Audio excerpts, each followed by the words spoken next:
Hello student, welcome to my YouTube channel Chemistry World. Student, today I will start the first chapter of biology of class 10th. The name of the chapter is life processes. Name of the chapter says that the how many types of process that will occur in our life. Okay, so let's start students. The first is introduction about the life process. What is the life process means? The certain activity just like growth, excretion, respiration, circulation and many more things that is performed in all living things is known as the life process. Okay, simple में कह सकते हैं कि the basic function performed for the survival of the living organism and maintain their body activity is known as the life process. So basic life processes: nutrition, respiration, transpiration, excretion. This is the basic life process. Life process required because our body gets nutrition, body gets energy. तो सबसे पहले हम लोग देखेंगे nutrition के बारे में life process में। तो जिसमें पहला जो न्यूट्रिशन को हम डिस्कस कर रहे हैं तो उसमें मोड ऑफ न्यूट्रिशन को देखेंगे कि मोड ऑफ न्यूट्रिशन क्या होता है। मोड मतलब क्या होता है? टाइप्स, प्रकार। न्यूट्रिशन के दो प्रकार होते हैं। पहला होता है ऑटोट्रॉपिक और दूसरा होता है हेटेरोट्रॉपिक। ऑटोट्रॉपिक न्यूट्रिशन क्या होता है कि वो मोड ऑफ न्यूट्रिशन जिसमें ऑर्गेनिज्म जो होता है वो अपना फूड खुद बनाए, ठीक है ना, उसको ऑटोट्रॉपिक मोड ऑफ न्यूट्रिशन कहते हैं, जैसे ग्रीन प्लांट्स होते हैं। हेटेरोट्रॉपिक क्या होता है कि वो टाइप ऑफ न्यूट्रिशन या काइंड्स ऑफ न्यूट्रिशन जिसमें ऑर्गेनिज्म जो होता है ना वो अपने फूड फॉर्मेशन के लिए किसी दूसरे ऑर्गेनिज्म पे डिपेंड होता है। जस्ट लाइक ऑटोट्रॉफ पे वो डिपेंड होता है, अपने द्वारा खुद वो भोजन नहीं बना सकता। ऐसे मोड ऑफ न्यूट्रिशन को हम हेटेरोट्रॉपिक मोड ऑफ न्यूट्रिशन कहते हैं, जिसमें एनिमल है, फंजाई है, ये सब कॉमन से एग्जांपल होते हैं। नेक्स्ट चलिए इसको डिटेल में पढ़ते हैं। तो पहला होता है ऑटोट्रॉपिक न्यूट्रिशन। कह रहे हैं कि the organisms which can make their own food are called autotrophs. कह रहे हैं कि वो सभी ऑर्गेनिज्म जो अपना भोजन खुद बना लेते हैं उनको ऑटोट्रॉप्स कहते हैं। जैसे ग्रीन प्लांट होते हैं। ग्रीन प्लांट कैसे अपना भोजन बनाते हैं? तो वो फोटोसिंथेसिस के द्वारा अपना भोजन बनाते हैं, ठीक है ना। फोटोसिंथेसिस के द्वारा वगैरह करते अपना भोजन बनाते हैं। और इनमें जो रॉ मटेरियल होता है फोटोसिंथेसिस के लिए होता है कार्बन डाइऑक्साइड और वाटर मॉलिक्यूल, ठीक है ना। नेक्स्ट करके साइट ऑफ फोटोसिंथेसिस क्या होता है? साइट ऑफ फोटोसिंथेसिस के लिए जो क्लोरोप्लास्ट होता है लीफ के अंदर वो पाया जाता है, जो लीफ को क्या करता है? ग्रीन कलर प्रोवाइड करता है, जिसमें एक पिगमेंट होता है क्लोरोफिल, ठीक है ना। तो ये हो गया ऑटोट्रॉपिक न्यूट्रिशन के बारे में, जो बताता है कि जो हमारा प्लांट होता है वो सनलाइट की हेल्प से इन प्रेजेंस ऑफ क्लोरोफिल और कार्बन डाइऑक्साइड और वाटर की हेल्प से क्या करता है? ग्लूकोज का फॉर्मेशन करता है, जो क्या करता है? एनर्जी के रूप में प्लांट में स्टोर होता है और उसी को हम खाते हैं तो हमें एनर्जी मिलती है। ये होता है ऑटोट्रॉपिक न्यूट्रिशन। नेक्स्ट आइए देखते हैं उसका मैकेनिज़्म। देखिए यहाँ पे जो दिया है हमारा मैकेनिज़्म जो दिया है उसको देखिए कि क्या करता है। यहाँ पे सनलाइट जो होती है वो एब्जॉर्ब की जाती है क्लोरोफिल के द्वारा, ठीक है ना। और कार्बन डाइऑक्साइड जो होता है वो कार्बोहाइड्रेट्स को क्या करता है? फॉर्मेट करता है। देखिए इसे यहाँ पे रिएक्शन के थ्रू दिखाया गया है आपको। आइए देखते हैं। देखिए कार्बन डाइऑक्साइड की जो मात्रा होती है वो वाटर मॉलिक्यूल से रिएक्ट करती है। यहाँ पे लाइट जो है क्या कर रहे हैं? सनलाइट जो होती है ये यहाँ पे आके पड़ती है इस रिएक्शन के थ्रू। कहाँ पे ये होता है? लीफ में होता है, ठीक है ना। और ये यहाँ पे देखिए फोटोसिंथेसिस और रेस्पिरेशन दोनों होता है, ठीक है ना। और यही जो फोटोसिंथेसिस होता है यही क्या करता है? क्लोरोफिल के साथ रिएक्ट होता है। ये फोटोसिंथेसिस जो प्रोसेस हो रहा है ये क्लोरोफिल के प्रेजेंस में होता है और वहाँ पे देखिए हमारा शुगर और ऑक्सीजन गैस का फॉर्मेशन होता है। और यही शुगर जो होता है ये फूड के रूप में प्लांट अपना स्टोर करता है और इसी को जो हेटेरोट्रॉप्स होते हैं वो खाते हैं, ठीक है ना। देख लीजिए एक बार रिएक्शन अच्छे से, और कोई डाउट हो तो पूछ सकते हैं आप, ठीक है। नेक्स्ट देखते हैं। इसमें देखिए जो फोटोसिंथेसिस होता है उसमें लीफ में क्या होता है? छोटे छोटे पोर लाइक स्ट्रक्चर पाए जाते हैं लीफ के सरफेस पे, इसको स्टोमेटा कहते हैं।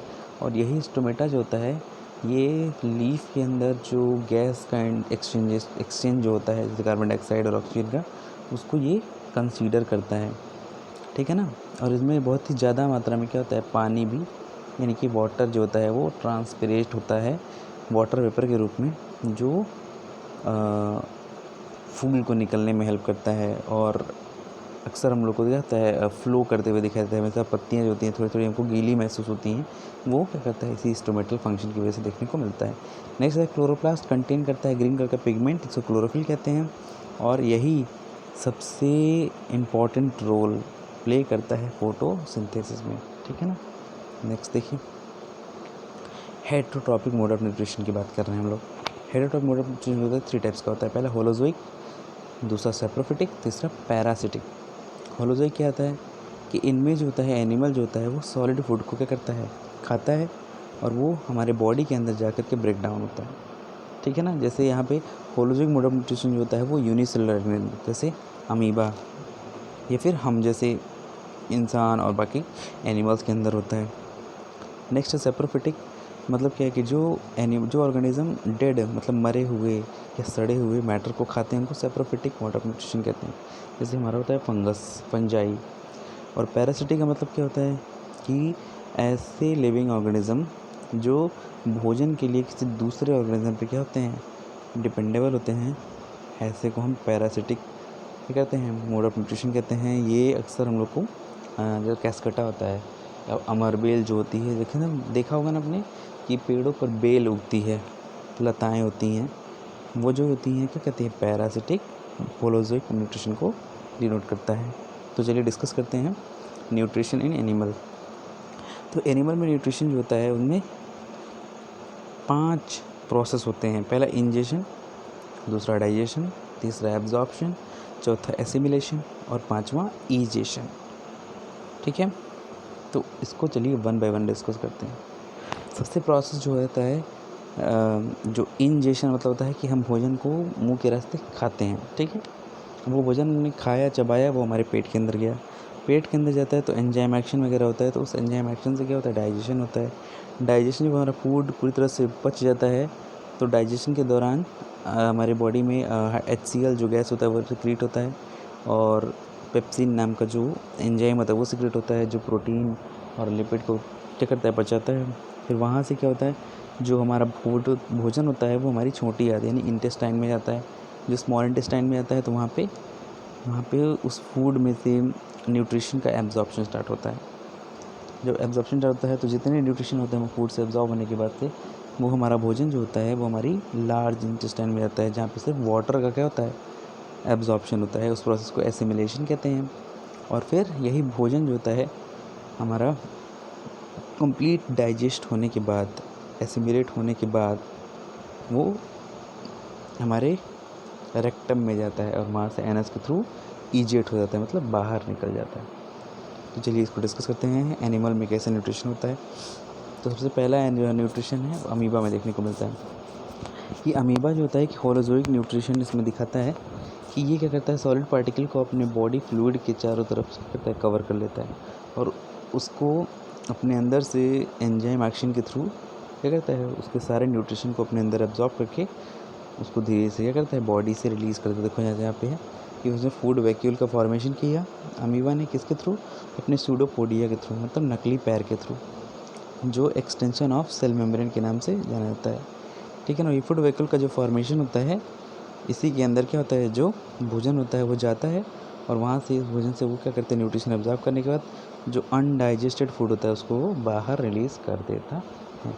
नेक्स्ट आइए देखते हैं कि न्यूट्रिशन ह्यूमन बीइंग में देखिए न्यूट्रिशन के लिए बहुत ही बड़ा प्रोसेस होता है। ह्यूमन बीइंग में पूरी एक एलिमेंट्री कैनाल होती है जिसको हम आहार नाल के नाम से जानते हैं, और उसी एलिमेंट्री कैनाल के थ्रू हम लोग पूरा डाइजेशन के बारे में पढ़ते हैं। तो चलिए स्टार्ट करते हैं। ह्यूमन डाइजेस्टिव सिस्टम में सबसे पहला जो होता है हमारा डाइजेस्टिव ऑर्गन होता है माउथ के अंदर क्या होता है, कई सारी चीज़ें होती हैं, जैसे हमारा सेलेवरी ग्लैंड होता है जिसमें salivary enzyme, salivary amylase, saliva secrete होता है, जो शुगर को स्टार्च में कन्वर्ट कर देता है या स्टार्च को शुगर में कन्वर्ट कर देता है। टीथ होता है, जैसे हम भोजन को खाते हैं, चबाते हैं, उसको पीसते हैं, टंग होता है जो फूड को टेस्ट बताती है और क्या कहते हैं उसको रोलिंग करती है ताकि वो आसानी से हमारे माउथ से क्या होता है गले तक पहुँचे। वहाँ से नेक्स्ट हमारा जो पार्ट होता है ईसोफेगस। ईसोफेगस जो होता है ये फूड को क्या करता है माउथ से क्या करता है फूड पाइप के होते हुए वो हमारे स्टमक तक ले जाता है। अब स्टमक में देखिए वहाँ पे गैस्ट्रिक जूस यानी कि पेप्सिन, HCl और म्यूकस 3 तरह के कहते हैं एंजाइम सिक्रीट होते हैं। पेप्सिन जो होता है वो प्रोटीन को ब्रेक डाउन करता है। HCl जो होता है वो हमारे फूड के पार्टिकल को गलाने के लिए मतलब मीडियम को एसिडिक कर देता है। और म्यूकस जो होता है हमारे जो स्टमक की वॉल होती है उसको एसिड के इफेक्ट से बचाने के लिए क्या कहते हैं सिक्रीट होता है। अब भोजन जो होता है हमारे पूरी तरह से पच चुका है, तो अब चलिए भोजन को चलते हैं स्मॉल इंटेस्टाइन में। अब स्मॉल इंटेस्टाइन में जाने से पहले वो सबसे पहले पहुंचता है लीवर के पास। वहाँ पे बाइल जूस सिक्रेट होता है और वो बाइल जूस जो होता है वो लिपिड को क्या करता है पचाने का काम करता है, क्योंकि लिपिड यानी कि जो फैट होता है वो सबसे हार्ड पार्टिकल होता है हमारे भोजन का, ठीक है ना। उसके बाद पैंक्रियाटिक जो सिक्रेट होता है ये भी लिपिड को पचाने में काम करता है। अब यहाँ पे देखिए इंटेस्टाइनल एंजाइम जो सिक्रेट होते हैं वो कार्बोहाइड्रेट को ग्लूकोज में कन्वर्ट करते हैं। फैट जो होता है वो फैटी एसिड और ग्लिसरॉल में कन्वर्ट होता है और प्रोटीन अमीनो एसिड में कन्वर्ट होता है। और जो पैंक्रियाटिक जूस होता है वो ट्रिप्सिन है, प्रोटीन को पेप्टोन्स में और लाइपेज को फैटी एसिड और ग्लिसरॉल में कन्वर्ट कर देता है। और वैसे ही जो बड़े बड़े फैट मॉलिक्यूल होते हैं वो बाइल जूस की मदद से स्मॉल फैट ग्लोबुल्स में कन्वर्ट हो जाते हैं। तो यहाँ पे हमारे द्वारा खाए गए जितने भी पार्टिकल होते हैं सबका पाचन पूरी तरह से हो जाता है। अब उसके बाद हम पहुँचते हैं लार्ज इंटेस्टाइन में, जहाँ पे एक्सेस ऑफ वाटर यानी कि सारे के सारे जितने भी लिपिड हैं, फैट है, प्रोटीन है, सबका पाचन तो हो गया, सब एब्जॉर्ब हो गया। अब वहाँ पे लार्ज इंटेस्टाइन में एसिमिलेशन होता है, जहाँ पे सिर्फ क्या होता है वाटर को एब्जॉर्ब किया जाता है। उसके बाद से जो बचे हुए जो फूड पार्टिकल होते हैं वो थोड़े टाइम के लिए वेस्ट के रूप में रेक्टम में आते हैं और एनएस के हेल्प से हम उसको इजेक्ट करते हैं, बॉडी से बाहर निकाल देते हैं। देखिए यहाँ पे पूरा स्ट्रक्चर दिया हुआ है। देखिए यहाँ पे गॉल ब्लैडर के बारे में, यहाँ पे स्मॉल इंटेस्टाइन है, स्मॉल इंटेस्टाइन के कई सारे पार्ट होते हैं, ड्यूडेनम होता है, इलियम होता है, ठीक है ना, जहाँ पे पैंक्रियाटिक जूस और बाइल जूस जाता है और वहाँ पे क्या होता है उसका पाचन होता है।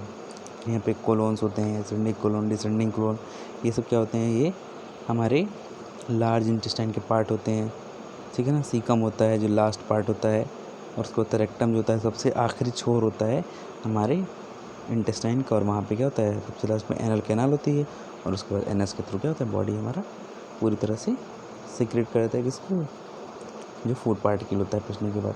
अब यहाँ देखिए माउथ पार्ट में माउथ होता है, टंग होता है, टीथ होता है, उसमें सेलेवरी ग्लैंड होता है। सेलेवरी ग्लैंड में कई सारी पोजीशन होती है। जो कान के पास होता है उसको पैरोटिड ग्लैंड कहते हैं, दिख रहा है आपको। जो हमारे जीभ के नीचे होता है उसको हम सबलिंगुअल ग्लैंड कहते हैं। और जो हमारे गले के पास होता है उसको हम सब मैंडिबुलर ग्लैंड के नाम से जानते हैं। ये हमारे 3 सेलेवरी ग्लैंड होते हैं जहाँ से सलाइवा सिक्रीट होता है। और ये हमारे सलाइवा जो होते हैं ये हमारे बॉडी हमारे भोजन को करते हैं चिकना बनाते हैं, जिससे वह आसानी से हमारे पेट के अंदर चला जाए, ठीक है ना। तो ये बहुत ही इंपॉर्टेंट है, इसको आपको देखना है और इसको आपको ड्रॉ भी करना है, ठीक है ना। चलिए नेक्स्ट देखते हैं। ह्यूमन डाइजेस्टिव सिस्टम के बाद वही फ्लो चार्ट के बारे में वही एक्सप्लेन किया है, इसको आप लोग पढ़ लीजिएगा। जो मैंने अभी बताया है वही इसमें लिखा हुआ है। नेक्स्ट ये देखते हैं रेस्पिरेशन की बात है। रेस्पिरेशन सबसे इम्पॉर्टेंट पार्ट होता है हमारे लाइफ का, जिसमें हमको एनर्जी मिलती है, ठीक है ना। मतलब हम ऑक्सीजन को ग्रहण करते हैं, कार्बन डाइऑक्साइड गैस रिलीज करते हैं, मतलब ऑक्सीडेशन और रिडक्शन दोनों होता रहता है, कॉम्प्लेक्स ऑर्गेनिक सब्सटेंस का फॉर्मेशन। तो रेस्पिरेशन में पहला काम जो होता है वो गैस का एक्सचेंज होता है और दूसरा होता है कि जो सिंपल फूड मॉलिक्यूल होते हैं वो ब्रेक डाउन होकर के एनर्जी रिलीज़ करते हैं सेलुलर रेस्पिरेशन के थ्रू। चलिए इसको डिस्कस करते हैं। देखिए यहाँ पे जो ग्लूकोज होता है वो वेरियस अलग अलग पाथवे से क्या करता है ब्रेकआउट होता है और क्या क्या बनता है। देखिए ये पहले जब ब्रेकआउट होता है तो पायरुविक एसिड और एनर्जी में कन्वर्ट होता है और इस प्रोसेस को हम ग्लाइकोलिसिस के नाम से जानते हैं, ठीक है ना। तो पहला रिएक्शन में पहला पाथ बता रहा है कि जब ऑक्सीजन के एब्सेंस में टूटता है तो उसमें इथेनॉल, कार्बन डाइऑक्साइड और एनर्जी रिलीज होती है। मतलब यहाँ पे पायरबिक एसिड जो होती है वो फर्मेंट हो जाती है, और इथेनॉल और कार्बन डाइऑक्साइड ये हमेशा प्रोसेस जो होता है ईस्ट में देखने को मिलता है। यहाँ पे ईस्ट जो होता है इसमें ये प्रोसेस देखने को मिलता है। नेक्स्ट है हमारा इनसफिशिएंट, मतलब ऑक्सीजन की मात्रा बहुत कम होती है मसल के अंदर, तो वहाँ पे जो ये ग्लूकोज होता है वो लैक्टिक एसिड और एनर्जी में कन्वर्ट होता है। और वैसे ही जब ऑक्सीजन ज़्यादा होता है माइटोकॉन्ड्रिया की बात की जाए तो वहाँ पे energy carbon dioxide plus water के रूप में क्या होता है, रिलीज़ होता है। ठीक है ना। रेस्पिरेशन की बात की जाए तो रेस्पिरेशन दो तरह का होता है, एरेबिक और एनारेबिक। एरेबिक का मतलब क्या है कि जब ऑक्सीजन प्रेजेंस हो उसके प्रेजेंस में जो रेस्पिरेशन होता है उसको एरेबिक कहते हैं। और एनारेबिक का मतलब क्या है, ऑक्सीजन के एब्सेंस में। ये जो एरेबिक रेस्पिरेशन होता है वो माइटोकॉन्ड्रिया में होता है, और एनारेबिक जो होता है वो साइटोप्लाज्म में होता है। लास्ट में क्या होता है, एरेबिक में कार्बन डाइऑक्साइड गैस और वाटर मॉलिक्यूल निकलते हैं, और जो एनारेबिक होता है उसमें अल्कोहल और लैक्टिक एसिड का फॉर्मेशन होता है। एरेबिक रेस्पिरेशन में सबसे ज़्यादा अमाउंट में एनर्जी का फॉर्मेशन होता है, लगभग 38 ATP एडिनोसिन ट्राइफॉस्फेट के रूप में एनर्जी मिलती है। और एनारेबिक में सबसे कम मात्रा में एनर्जी रिलीज होती है जो 2 ATP के अमाउंट में निकलता है। ठीक है। नेक्स्ट देखिए ह्यूमन रेस्पिरेशन में क्या क्या कौन कौन से पैसेज होते हैं, कौन कौन से रास्ते होते हैं। तो सबसे पहले होता है नॉस्ट्रिल, हमारा नाक, फिर वहाँ से nasal passage, nasal cavity, pharynx, larynx, trachea, bronchi, lungs, bronchioles, alveolar sac, और सबसे लास्ट में ब्लड कैपिलरीज में क्या होता है, जो हमारा ऑक्सीजन होता है वो पहुंचता है, और वहाँ से ब्लड में क्या होता है, ऑक्सीजन का ट्रांसपोर्टेशन हो जाता है। नेक्स्ट है मैकेनिज्म ऑफ ब्रीथिंग, सबसे इम्पॉर्टेंट है ये टॉपिक। मैकेनिज्म ऑफ ब्रीथिंग में दो तरह का मैकेनिज्म होता है, इनहेलेशन और एक्सहेलेशन। इनहेलेशन का मतलब क्या है कि जब हम हवा को अंदर खींचते हैं तो चेस्ट कैविटी क्या होती है, एक्सपेंड होती है, फूलती है। रिब्स जो होता है लिफ्ट अप होता है, डायफ्राम फ्लैट होता है, और वॉल्यूम ऑफ लंग्स इंक्रीज़ करता है, उसमें एयर भर जाता है। और एक्सहेलेशन की बात है तो वहाँ पे कंट्रैक्शन होता है हमारे चेस्ट का, रिब्स डाउनवर्ड मूव होता है, डायफ्राम जो होता है वो डोम सिकुड़ जाता है, और वॉल्यूम ऑफ जो लंग्स होता है वो भी डिक्रीज़ होता है, और उसमें से एयर बाहर निकल जाता है।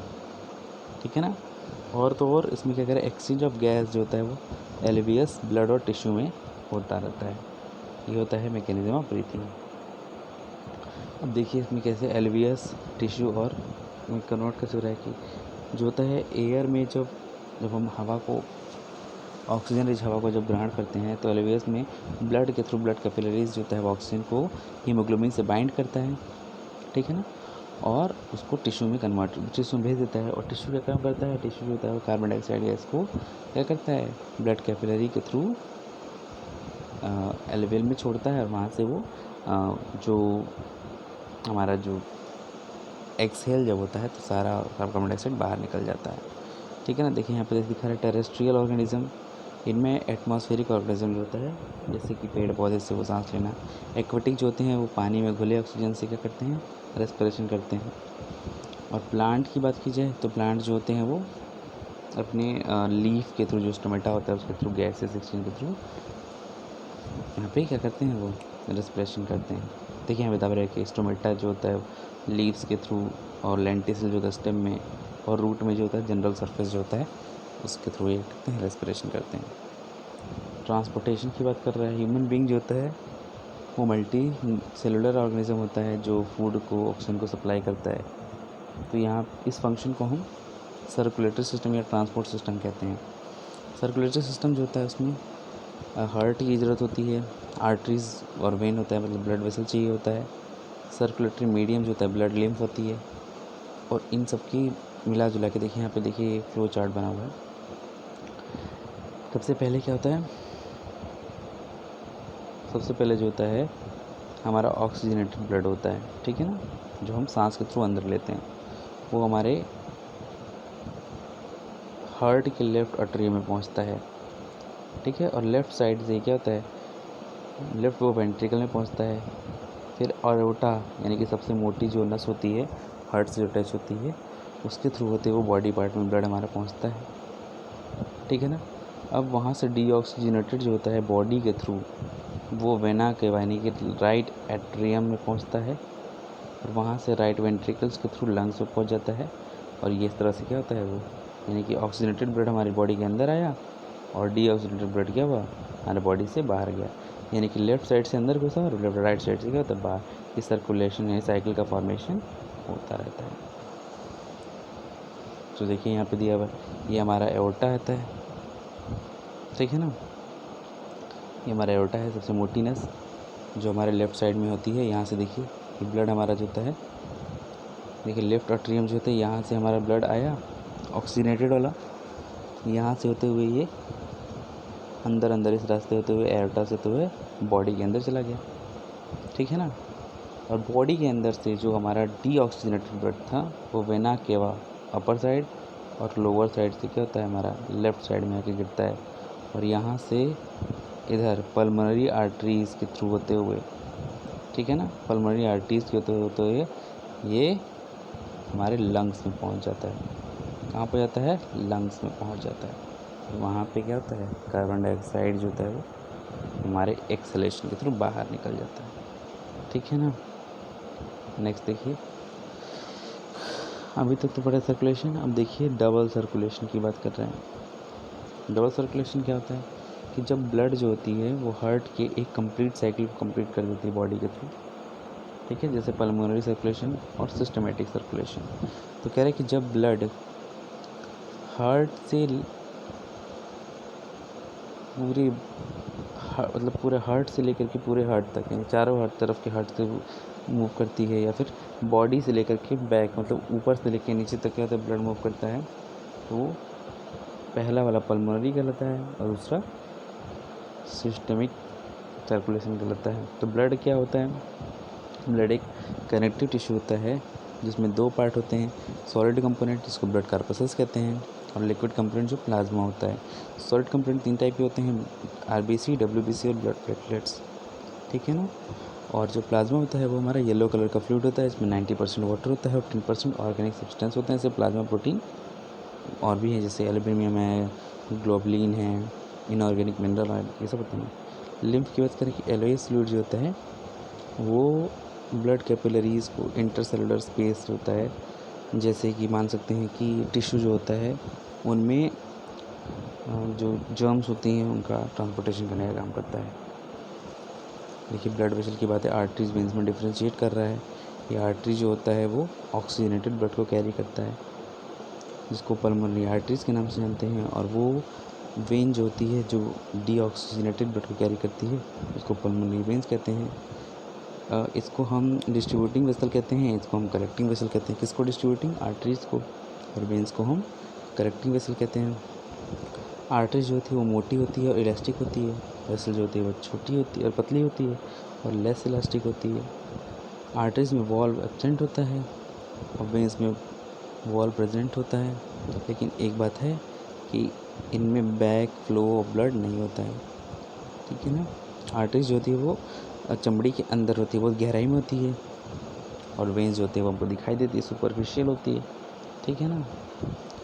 नहीं दी ट्रांसपोर्टेशन इन प्लांट में ट्रांसपोर्टेशन कैसे होता है, तो दो मेन कंडक्टिंग टिश्यू होते हैं प्लांट में, जाइलम और फ्लोएम। इनके थ्रू क्या होता है ट्रांसपोर्टेशन काम होता है। जैसे हमारे बॉडी में हार्ट होता है वैसे ही प्लांट में जाइलम फ्लोएम होते हैं। तो जाइलम जो होता है वो मिनरल वाटर को करता है, रूट से प्लांट बॉडी तक पहुँचाता है, जिनमें किसी तरह की एनर्जी का यूज़ नहीं होता है।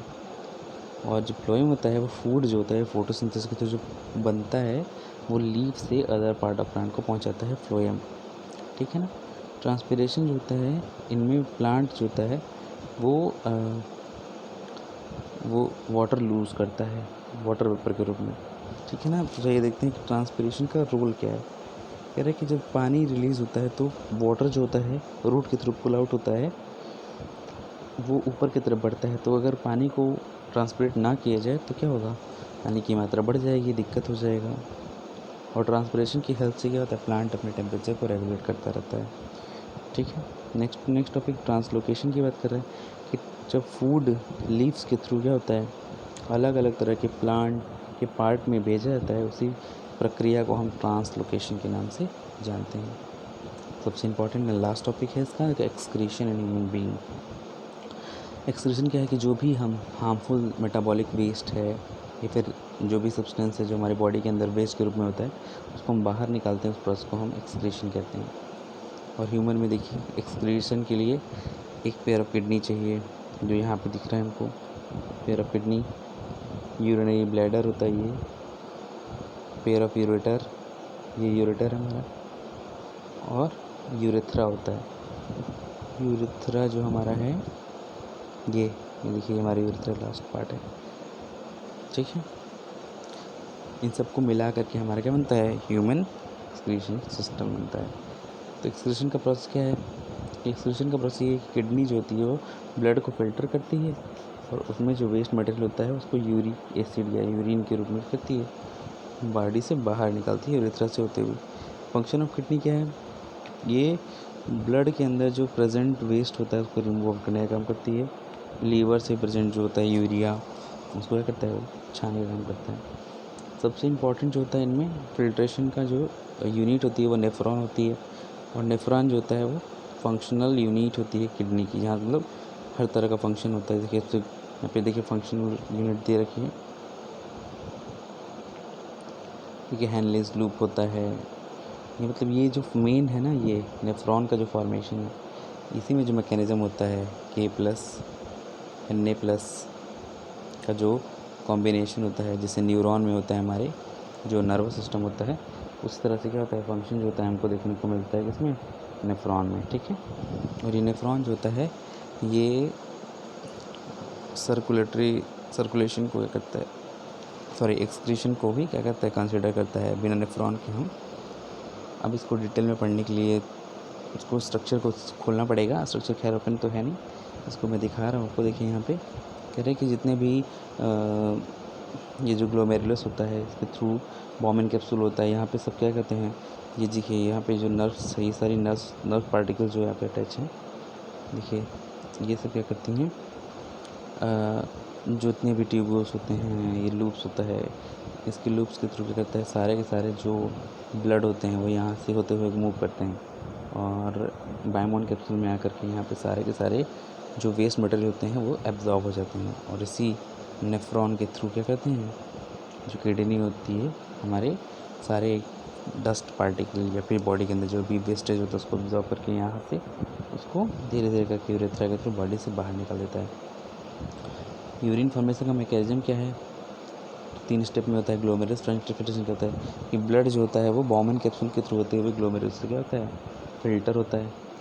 फिर वहाँ पे देखिए ट्यूबर रीअब्जॉर्प्शन की बात कर रहा है कि सोडियम पोटेशियम जो होता है वो ग्लूकोज अमीनो एसिड को करता है, एब्जॉर्ब करता है, और कैपिलरीज के थ्रू नेफ्रॉन ब्लड में वापस भेज देता है इनको, ग्लूकोज और अमीनो एसिड को।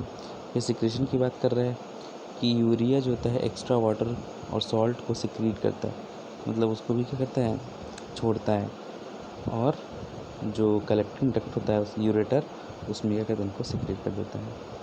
फिर क्या है, हेमोडायलिसिस होता है, मतलब क्या है कि ब्लड को क्या करना है, डायलिसिस के थ्रू, मतलब आर्टिफिशियल किडनी, मतलब किडनी से ख़राब हो जाती है उसको मशीन के द्वारा उनके ब्लड को साफ़ करके फिर वापस उनके बॉडी में चढ़ा करके, जिस प्रोसेस के थ्रू हम लोग क्या करते हैं, कंडीशन करते हैं, उनको हीमोडायलिसिस कहते हैं, ठीक है। अब आ रहा है एक्सक्रीशन इन प्लांट में कैसे एक्सक्रीशन होता है, तो कह रहे हैं कि ऑक्सीजन जो होता है वो फोटोसिंथेसिस के दौरान रिलीज़ होता है, और वाटर जो होता है वो ट्रांसपिरेशन के दौरान रिलीज़ होता है, और जितने भी वेस्ट पदार्थ होते हैं वो लीव्स के थ्रू, बार के थ्रू धीरे धीरे करके प्लांट से बाहर निकलते जाते हैं, और जितने भी वेस्ट होते हैं वो गम्स, रेजिन और ओल्ड जाइलम के रूप में क्या होते हैं, प्लांट बॉडी से अपने आप निकलते रहते हैं। और प्लांट जो होता है मिट्टी के अंदर अपने कुछ वेस्ट मटेरियल को क्या करता है, सिक्रीट करता रहता है, ठीक है ना। तो इस तरह से क्या होता है, हमारा ये चैप्टर होता है ख़त्म।